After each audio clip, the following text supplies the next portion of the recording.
औज़ुबिल्लाहिमिनश्शैतानिर्रजीम बिस्मिल्लाहिर्रहमानिर्रहीम। अस्सलाम वालेकुम डियर स्टूडेंट्स। आज हम आपकी बुक की सेल्फ असेसमेंट एग्ज़ाम्पल नंबर 6.7 करेंगे और इसके अंदर आपको मैं बता देती हूँ कि ये पेज नंबर है 106 और हम ये वाला क्वेश्चन करने लगे हैं।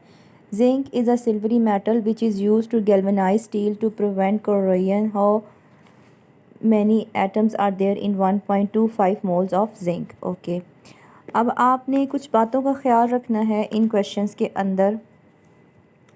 नंबर 1 तो ये है कि एक ही फार्मूला है विच इज़ 1 मोल इक्वल होता है 6.022 इंटू 10 की 23 एटम्स के। किसी भी सब्सटेंस का जो एक मोल होता है उसके अंदर 6.022 इंटू 10 की 23 एटम्स होते हैं एक मोल के अंदर। एक ही मोल के अंदर 6.022 10 की 23 मॉलिक्यूल्स भी होते हैं। कुछ क्वेश्चंस में वो मॉलिक्यूल्स की बात करेंगे, कुछ में वो एटम्स की बात करेंगे। अब इन क्वेश्चंस के अंदर आपके पास रिलेशनशिप जो निकलेगा वो मोल्स और एटम्स के बीच में निकलेगा। लास्ट जो न्यूमेरिकल्स हमने किए हैं उनमें हमने number of moles, mass in gram, molar mass, इनके बारे में पढ़ा है। तो अब इन न्यूमेरिकल्स के अंदर मोल्स और एटम्स के बारे में पढ़ेंगे। तो क्वेश्चन उसी तरीके से होगा बच्चों। हम सबसे पहले चेक करते हैं। सब्सटेंस इक्वल है जिंक के। नंबर ऑफ़ मोल्स आपको दे दिए 1.25 मोल्स। वो कह रहा है कि इतने मोल्स के अंदर एटम्स बताने हैं, तो नंबर ऑफ़ एटम्स बताने हैं आपने 1.25 मोल्स के अंदर। तो हम नंबर ऑफ़ एटम्स में क्वेश्चन मार्क डाल देंगे। अब ये as we know our formula है, फार्मूला होता है 1 mole is equals to 6.022 into 10 की 23 एटम। जैसे पिछले क्वेश्चन में फार्मूला था number of moles is equals to mass in gram divided by molar mass. In numericals के अंदर फार्मूला यूज़ होगा 1 mole is equals to 6.022 into 10 की 23 एटम्स। अब हम क्या करेंगे कि एक मोल की कीमत हमें पता है ना, उसकी हमें वैल्यू पता है एक मोल की। तो अगर एक की वैल्यू पता हो तो ज़्यादा की हम पता कर सकते हैं। कैसे? यहाँ पे हम लिख देंगे 1.25 मोल्स और फिर हम क्या करेंगे, ये जो 1 की वैल्यू है दी हुई उसको इसके साथ मल्टीप्लाई कर देते हैं। अगर हमारे पास एक चीज़ की वैल्यू हो, ज़्यादा की मालूम करने के लिए मल्टीप्लाई करते हैं। हमारा बचपन से मैथ का फार्मूला है। अगर हमारे पास ज़्यादा की वैल्यू हो और एक की मालूम करनी हो तो डिवाइड करते हैं, और अगर एक की दी हुई हो और ज़्यादा की वैल्यू निकालनी हो तो मल्टीप्लाई करते हैं। जैसे देखें, एक की दी हुई है, हमने ज़्यादा की वैल्यू निकालनी है तो हम फिर ये मल्टीप्लाई कर देंगे। ठीक है, अब यहाँ पे हम क्या करेंगे, इनको मल्टीप्लाई कैसे करना है। आपने इस चीज़ से कंफ्यूज नहीं होना बच्चों। ये जो सिंपल वैल्यूज़ है 1.25 मल्टीप्लाई बाई 6.022, इनको आपस में आप मल्टीप्लाई करेंगे 7.53 आंसर आ जाएगा। और 10 की 23 एटम्स आप ऐसे ही लिख देंगे, जिंक एटम्स आ गए। ठीक हो गया, ये आपका इसका आंसर है। नेक्स्ट क्वेश्चन है आपका, मैं आपको एक दफ़ा बुक से भी वो रीड करके बता देती हूँ। बुक में है लिखा हुआ कि a thin foil of aluminium is used as wrapper in food industries. How many atoms are present in a foil that contains 0.2 moles of aluminium?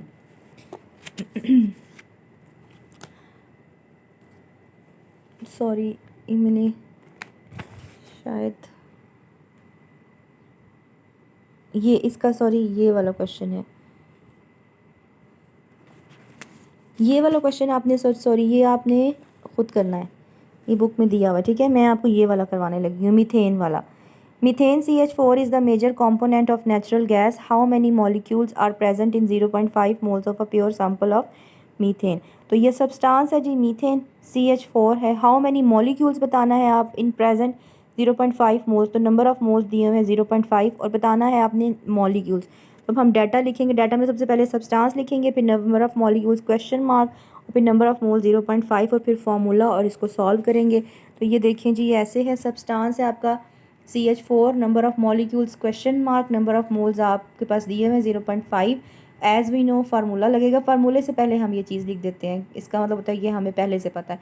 1 mole equal होता है 0.62 इंटू 10 की 23 मॉलिक्यूल्स के। आपको मैंने बोला था ये मोल जो होता है 1 वो 6.022 इंटू 10 की 23 एटम्स के भी इक्वल होता है, और 1 मोल 6.022 इंटू 10 की 23 मॉलिक्यूल्स और एटम दोनों के ये इक्वल होता है। ठीक है, अब हम लिखेंगे 1 की हमें वैल्यू पता है ना बच्चों, तो हम 0.5 की वैल्यू बतानी है तो हम उसके लिए मल्टीप्लाई कर देंगे जो 1 की वैल्यू है उसके साथ।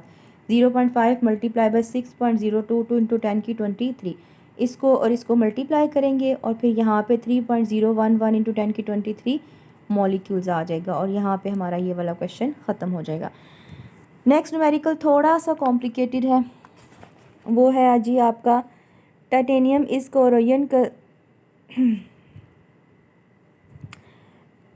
corrosion resistant metal that is used in rocket, aircrafts and jet engines. Calculate the number of moles of this metal in a sample containing 3.011 into 10 की 23 टाइटेनियम एटम्स। अब हम इसको सॉल्व करते हैं। इस क्वेश्चन के अंदर आपको सब्सटेंस दिया हुआ है Ti, नंबर ऑफ़ मोल्स आपको बताने हैं, नंबर ऑफ़ एटम्स आपको दे दिए। ये देखें डाटा के अंदर ऐसे ही लिखा हुआ है कि आपको नंबर ऑफ़ एटम्स बता दिए। यहाँ पे ये देखें नंबर ऑफ़ एटम्स बता दिए और नंबर ऑफ़ मोल्स आपने फाइंड आउट करने हैं। अब हम डाटा लिखते हैं, फिर हम देखते हैं क्वेश्चन कैसे सॉल्व होगा हमारे पास ये वाला। तो सबसे पहले हम substance Ti, number of moles question mark, number of atoms ये दे दिए ना, ये डाटा लिख लिया हमने। As we know 1 mole is equal to 6.022 into 10 की 23 एटम्स, ये हमने फार्मूला लिख दिया। अब हमेशा क्वेश्चंस के अंदर हमने एटम्स ही बताने थे जो हमने पहले वाले क्वेश्चन किए, इसलिए एटम्स हम इस तरफ लिखते थे।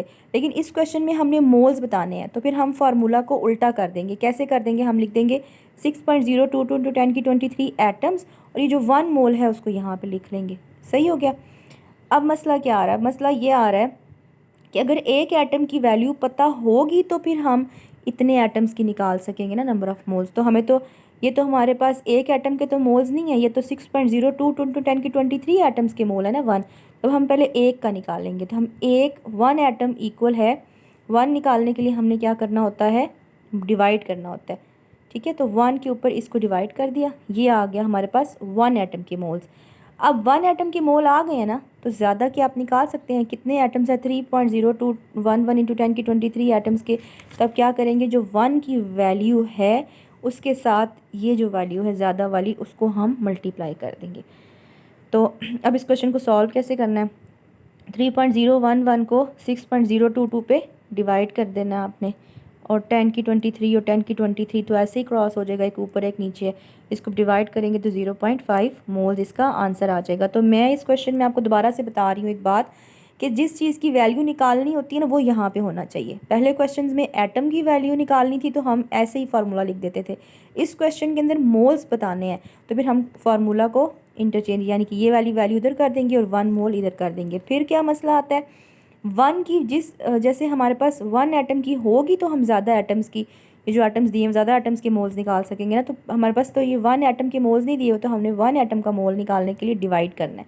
और फिर हमने अब 1 की आ गया तो फिर हमने ज़्यादा की निकालने के लिए ज़्यादा जितनी चीज़ की वैल्यू निकालनी है उसको 1 वाली वैल्यू के साथ मल्टीप्लाई कर देंगे। तो एक हम जब हमारे पास एक चीज़ की वैल्यू होती है, ज़्यादा की निकालनी होती है तो मल्टीप्लाई कर देते हैं। जब हमने एक चीज़ की वैल्यू बतानी हो तो हम डिवाइड कर, जैसे एक चीज़ की वैल्यू बतानी थी तो हमने डिवाइड कर दिया। ओके बच्चों, अल्लाह हाफिज़।